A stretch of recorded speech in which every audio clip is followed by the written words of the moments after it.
Good morning. Oh, friends, we can do better. Let's try that again. Good morning. Oh, okay. Whew. Thank you. Whenever we gather in this sacred space, it is made more sacred by the presence and attention of each and every one of us. Whether we are here in the sanctuary or attending by live stream from places far and near, or viewing sometime in the future, we are here together. I invite us now to turn to the camera and wave to our live streaming friends. Let us now take a moment to greet one another.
If this is your first time here, or your 100th and first time here, we are glad you are here. If you carry the weight of a weary world on your shoulders, or you entered through these doors with a song in your heart and a skip in your step, we are glad you are here. If you are the loudest voice in the town square, or the subtle hand behind the scenes, we are glad you are here. If you have failed once or 1,000 times, we are glad you are here. If you sing like angels or mumble behind the hymnal, we are glad you are here. This community is what it is because of the presence of each and every one of us. So welcome. Welcome into this space of love, support, justice, compassion, fellowship, and worship. This space, this service is for us all. We are glad you are here. My name is Jean McClurkin. I use the she, her pronouns. I'll be your worship associate this morning. Welcome to a special Sunday service. The choir and soloists will be joined by a small ensemble for John Kramer's The Immigrant experience. First, we have a few announcements. I want to invite up Nicole I practiced it so many times. Casasia. Nicole, come on up.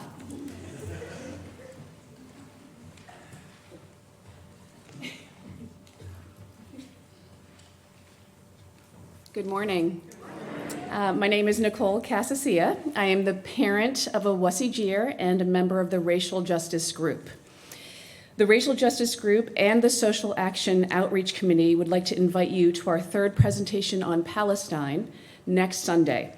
The talk will focus on how our personal traumas and/or the traumas of generations before us impact how we interact with political conflicts of all kinds. Our guest speaker, Dr. Karen Abdul, has a psychiatry and wellness practice in Winchester. She's also a colleague and a longtime friend of mine. Dr. Abdul has extensive experience studying refugee and intergenerational trauma. Dr. Abdul's talk will help us each understand how inherited experiences drive our perceptions and how understanding this can promote healing. So please join us next Sunday after the service in the Mickelson Room. Please look in the Highlights Weekly email for more information. Thank you.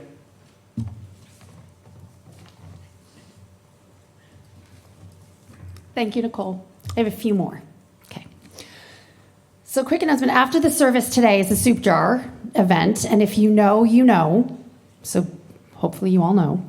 Also, tomorrow, Monday, is the blood drive. So, please see there's still some QR. Oh, next Monday, the 30th, not the 23rd, is the blood drive. There's QR codes and flyers you can see in the coffee hour room. Next Saturday, we're partnering with, this is next Saturday. I've got my days correct. Next Saturday, we're partnering with Indivisible Winchester for their third No Kings protest. That'll be from 11:30 to 1 p.m. here. We will be providing some hospitality in the Sims room for anybody that's attending that event in the way of coffee, restrooms, tea, water, baked goods, and just a place to warm up in case of inclement weather. Please see Naomi, Gordy, or Sarah during coffee hour if you want to be able to help for greeting, serving, or cleanup setup. Also, next Sunday, in addition to the event the Racial Justice Group just talked about, the music will be continuing. We have a group called Bagadoos Music that's inviting us for a free afternoon at 2 p.m.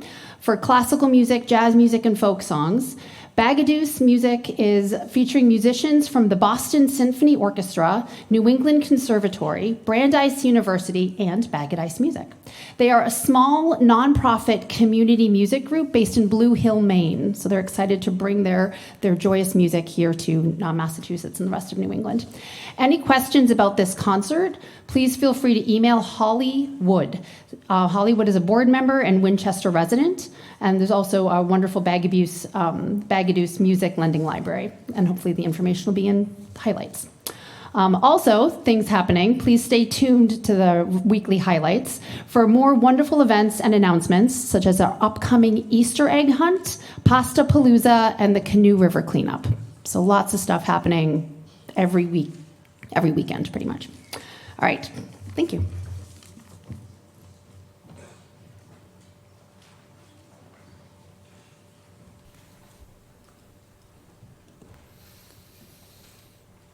In this community, we hold hope close. We don't always know what comes next, but that cannot dissuade us. We don't always know just what to do, but that will not mean that we are lost in the wilderness.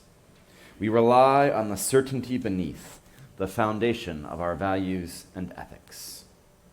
We are the people who return to love, like a North Star, and to the truth that we are greater together than we are alone. Our hope does not live in some glimmer of an indistinct future. Rather, we know the way to the world of which we dream, and by covenant and the movement forward of one right action and the next, we know that one day we will arrive at home. May Julian Jamaica Soto's words lead us now into this sacred time and space. Come, let us worship together.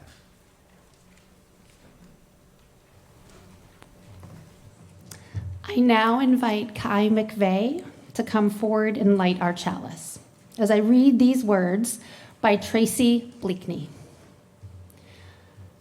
A child's journey far from home, fearful and brave, in need of safe harbor. Guided by this chalice, may we seek to understand the causes of flight. Like the comfort of a candle flickering in a window of darkness, let us welcome this child into our home with warmth, nourishment, and love. Would we not want the same for our own child, lost and alone in a strange land? I now invite you to rise in body or spirit in singing hymn number 148 in your gray hymnal, Let Freedom Span Both East and West. Yes.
I now invite those who are young and young at heart to come forward for a story.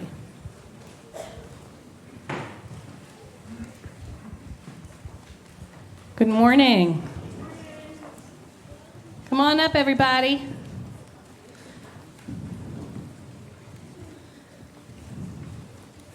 So I'm going to read you a book today.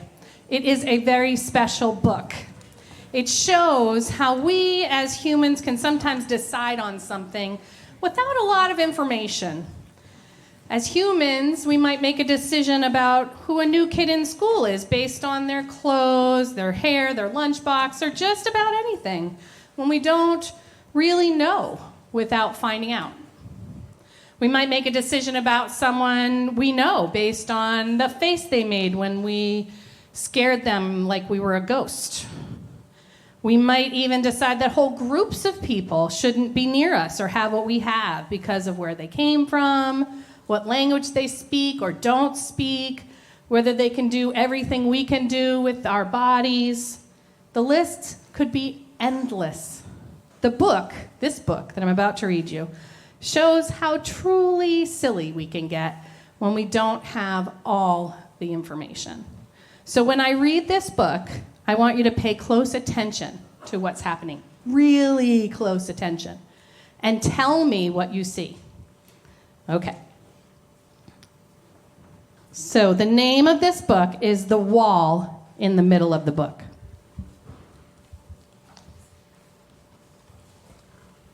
By John Agee.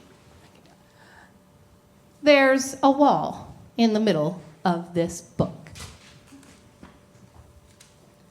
And it's a good thing. What do you see? Just yell it out. The animals look sad.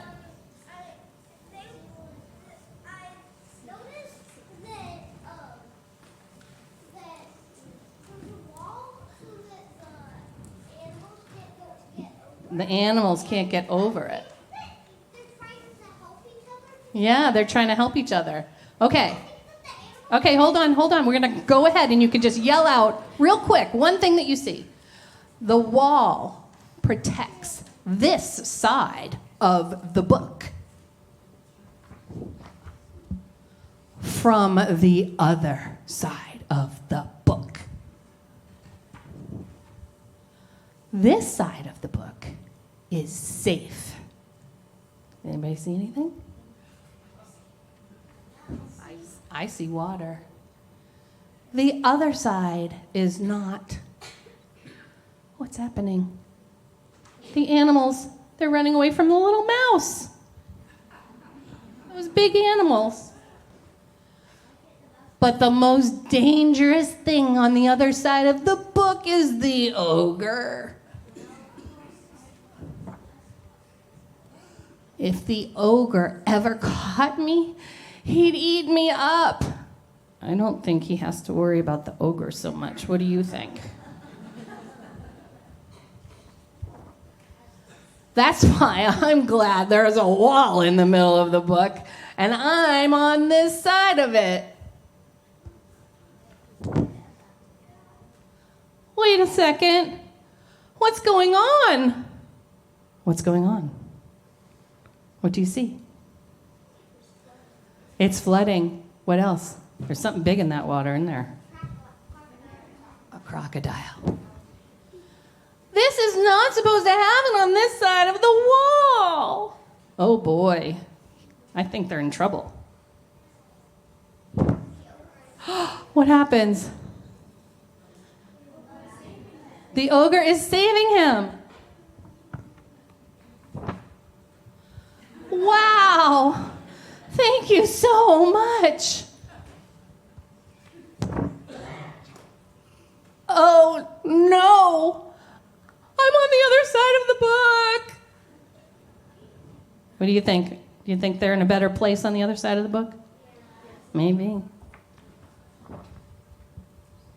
And you're the ogre who's going to eat me up. What's happening on the other side of the book? Bigger fish. eating little fish. Ha ha ha! I'm actually a nice ogre, and this side of the book is fantastic. What's happening on the other side? An even bigger fish is coming.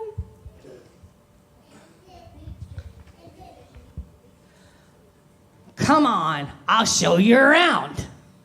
That's a pretty nice ogre, I gotta say.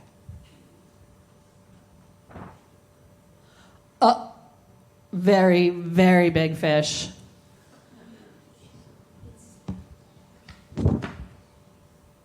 Hey, ogre, wait for me!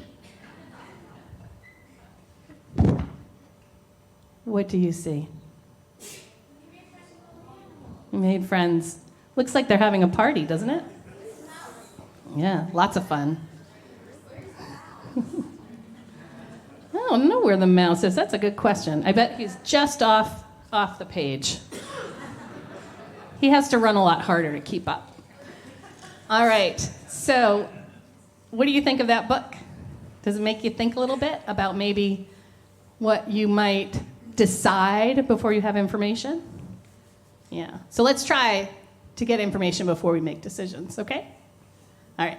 So I now invite the grown-ups to sing the children and teachers to religious education. The words are not in your order of service, but they should be up on this screen right now.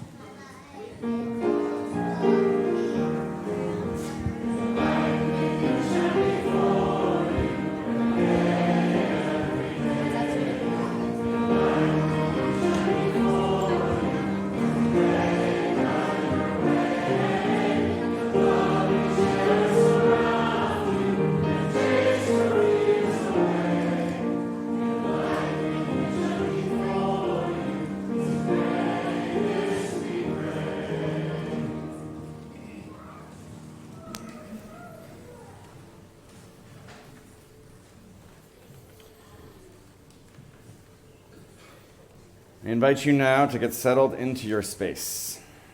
Maybe you close your eyes. Maybe you ground yourself by placing both feet on the floor. Maybe you take a deep breath in and out. Let us reflect now together on these words by Jessica Vasquez Torres, titled A Prayer for Immigrants.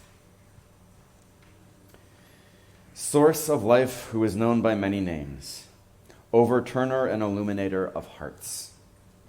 We gather with gratitude for the earth and all who journey in it. We give thanks for the interconnectedness of all creation.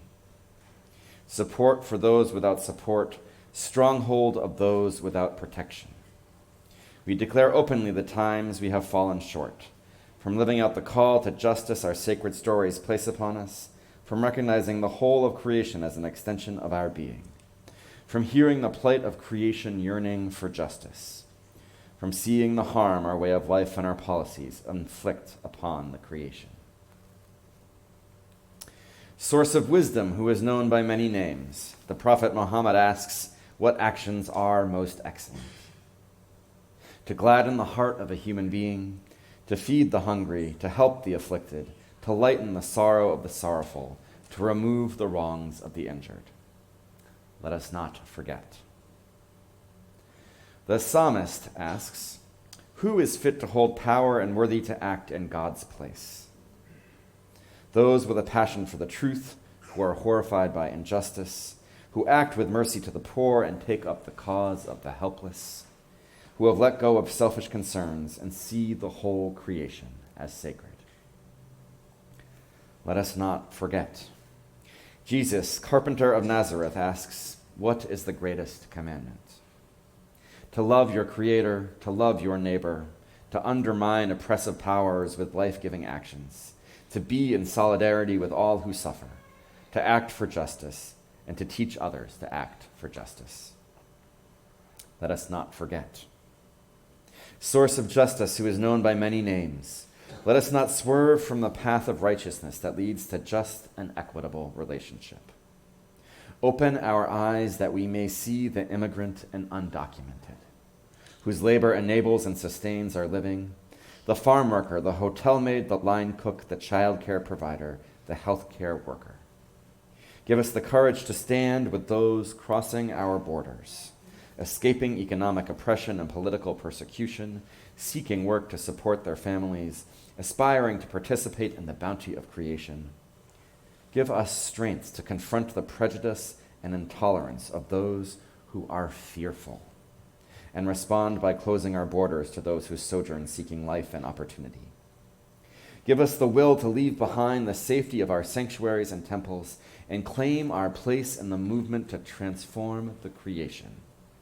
That our voice, our heart, our spirit will join the voice, heart, and spirit of all who demand to live with respect, justice, and peace. Source of direction who is known by many names. In our daily lives, let us be guided by the highest estimate of the worth and dignity of every person, regardless of their legal status. And let us not forget that the creation is founded on justice, and that we have the moral responsibility to bring forth justice into these times. You may come forward and light a candle now if you wish. Let us kindle the light.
Good morning.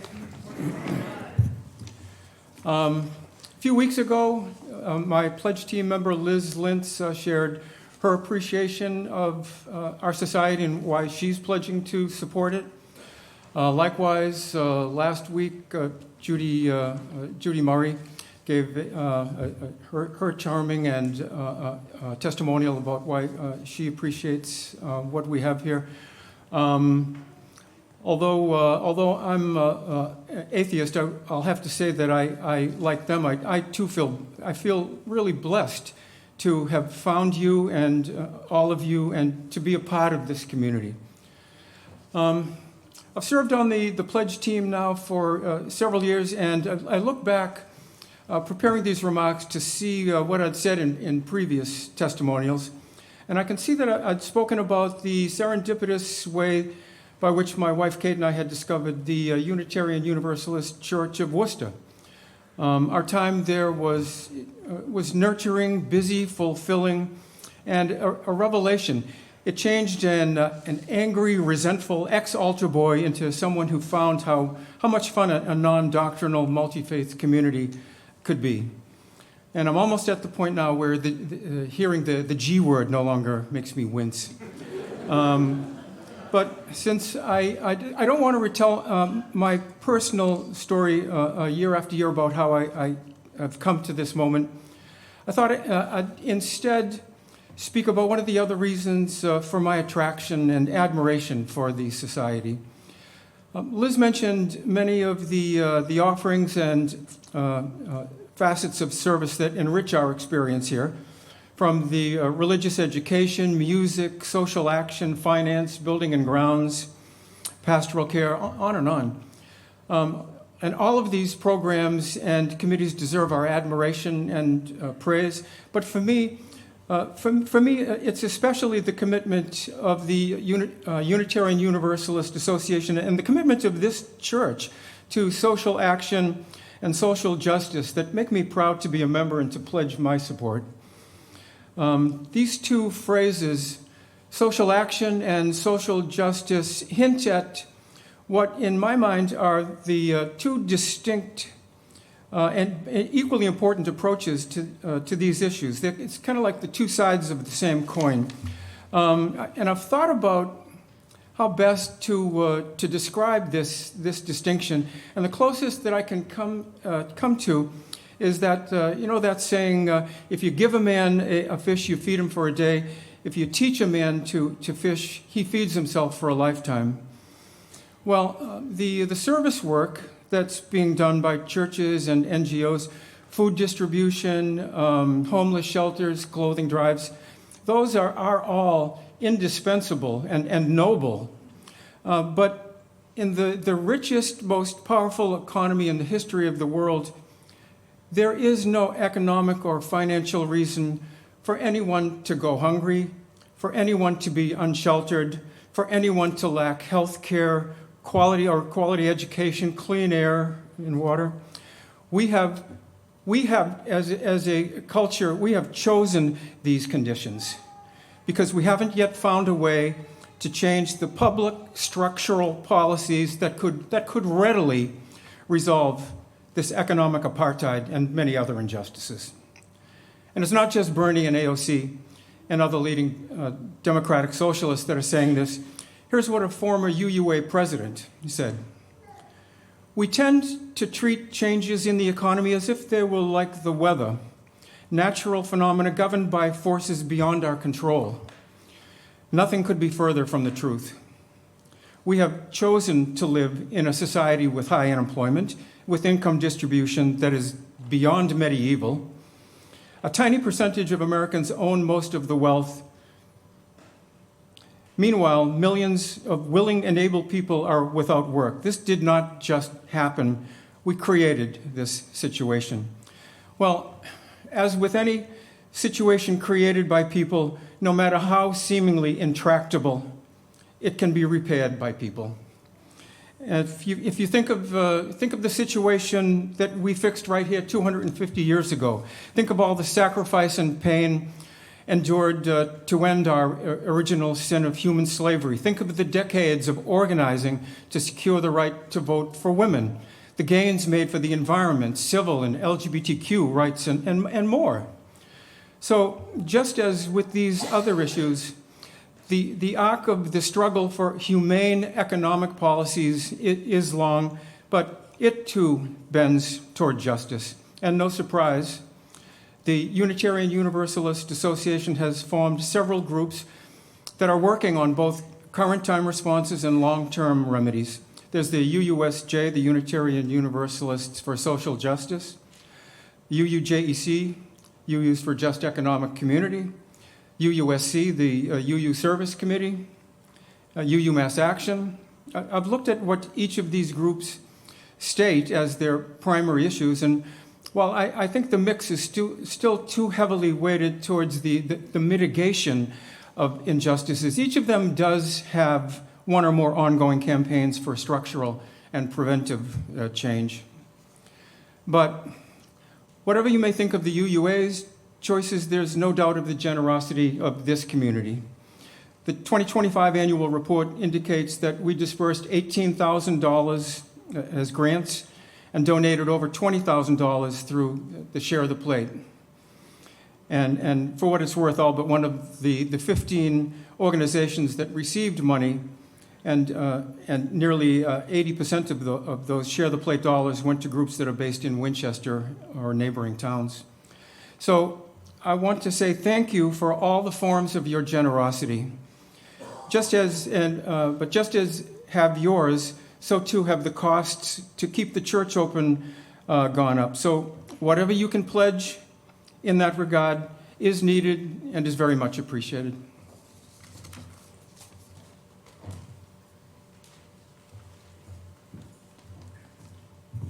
Thank you for those words, John. On theme, the weekly offering is a practice we engage in as a community. It is our way of giving back in recognition of what we have been given. This week's Share the Plate will support Refugee and Immigrant Assistance Center.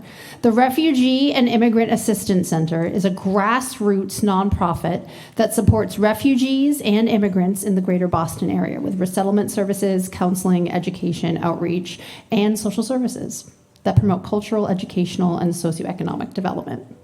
The details for both this wonderful organization and for how to give are printed in your order of service and will soon be available for those participating online. The offering will now be generously given and gratefully received.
Those who wish to do so may join us in the unison affirmation, the words for which are printed in your order of service. We gather not for ourselves alone, but to use our common power to build the beloved community within and beyond these walls. We create and reaffirm this covenant this day to make justice flourish, to practice compassion amidst difference, and to embody transformative love.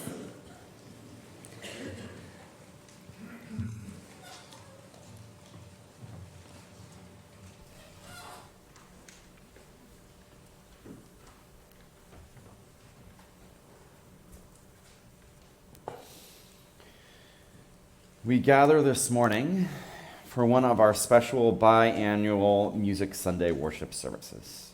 The main feature this morning is the Immigrant Experience cantata, composed and created by our very own music director, John Kramer. On these lands we live on, immigration has a long and complicated history, a potent mixture, sometimes inspiring, often painful. Before there was a United States of America, before there was a forced migration and the slave trade of hundreds and thousands of people from Africa and the slave trade, before there were colonies and immigrants from Europe, the land that is now claimed by the United States was the land of many different Native American peoples. The tragedy of the white colonization of America is a story more than worthy of being told, but it is a story for a different day. Today, we reflect on the uplifting side of things, the part where the United States has been a refuge, a beacon of hope, a place for people to come and find economic security and practice religious freedom. Reflecting the nature of the human challenge to live in community with those who are different from us, immigrants over the course of our history as a country have been vilified and come under attack at different times and with varying intensities as the unwelcome other. Right now, the anti-immigrant focus is on people with brown skin. But one example from the past, as we'll hear about more this morning, is when unwanted immigrants were of Irish descent, right? Who changes over time, but the issue remains. Immigration is here and part of who we are. And so this morning, as a counter to the current intense negativity existing around immigration and the use of the immigration officials to undermine our democracy, we lift up the many positive parts of the immigrant experience the United States has offered and continues to offer. Emma Lazarus's famous poem, New Colossus, dedicated on a plaque in the base of the Statue of Liberty, states, "Give me your tired, your poor, your huddled masses yearning to breathe free. Send these, the homeless tempest-tossed to me. I lift my lamp beside the golden door." Lazarus's poem lifts up the hope that immigration to the United States has offered to so many over the centuries, the freedom that we promise, the freedom that, when we are at our best, we do indeed offer. And then there's George Washington, who wrote in 1783, "The bosom of America is open to receive not only the opulent and the respectable stranger, but the oppressed and persecuted of all nations and religions." These are the ideals we aspire to. This is who we try to be for ourselves and for the rest of the world. And so this morning, we celebrate the good, the hope, the freedom, the sanctuary, the land of opportunity, as we also name and honor what has been difficult. Let us embark now on the immigrant experience.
ideal. Immigration is not just a link to America's past, it's also a bridge to America's future.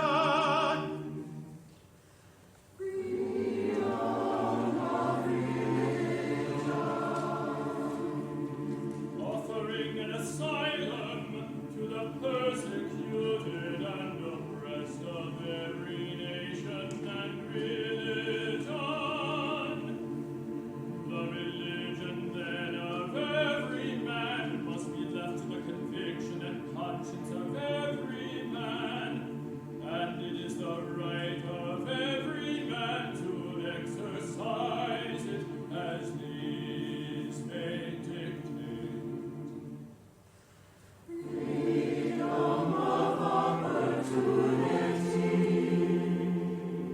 We have always believed it possible for men and women to rise as far as the talent and energy allow. Neither race nor place of birth should affect their chances.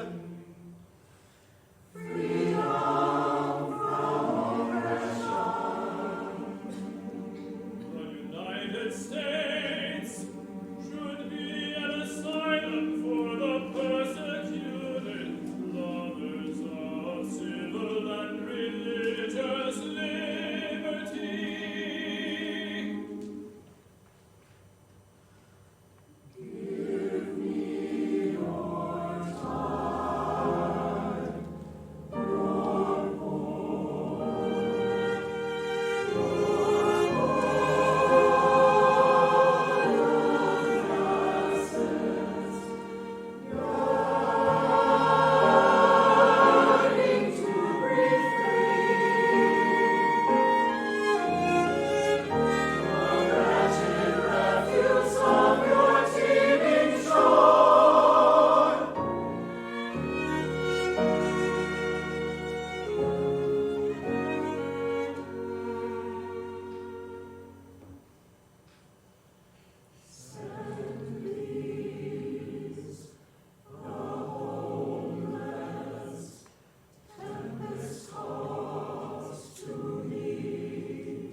Friends, the immigration experience is one that has been lived out by human beings for thousands of years. This is a human experience that is one that is often filled with hardship and challenges, and it is also one that is filled with hope and new beginnings, and a place that you can be the person that you want to be and live the life that you need to live. May we continue to do all that we can do to make our country a place where we can be that and strive to be that for those who come seeking comfort, love, and a place to live their lives. Go and be blessed and be in blessing. Amen.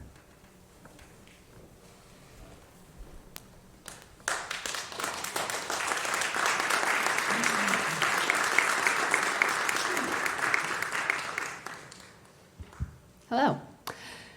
That was amazing.